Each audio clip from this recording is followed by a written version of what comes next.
So this lesson is about solving quadratic equations using square roots. Here's an example.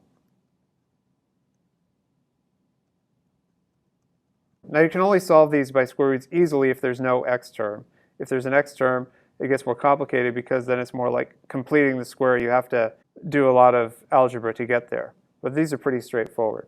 So what I want to do is isolate the x. First step is to add 9 to both sides. So I get 2x squared equals 0 plus 9, which is 9.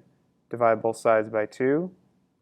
So x squared equals 9 divided by 2. Now it's my square root step. I take the square root of both sides.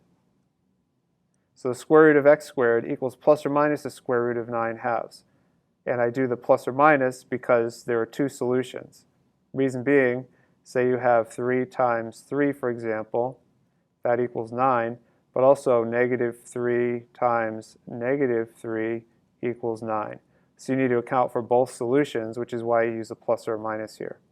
So then simplify. Square root of x squared is x equals plus or minus the square root of 9 halves. Not quite done. I want to rationalize the denominator. So first thing I'm going to do is I'm actually going to split this up into two radicals. So x equals plus or minus square root of 9 divided by square root of 2. And you can do this because of the rules of exponents. Square root is the same as an exponent of 1/2.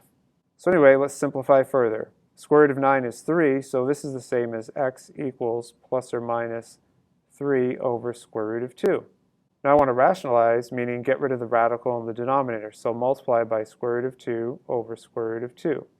So x equals plus or minus 3 times the square root of 2 over square root of 2 times square root of 2, which is the square root of 4. Simplify because square root of 4 is simply 2. X equals plus or minus 3 square roots of 2 over 2. So that is a simplified answer in proper form. So let's review the steps. First, I isolated the x squared, and then took the plus or minus square root of both sides, and from there it was just using algebra to simplify and to rationalize the denominator to put the answer in proper form. So that's solving by square roots. You're going to see a lot of different types of examples in this lesson. Please make sure you study them carefully. That's the big picture.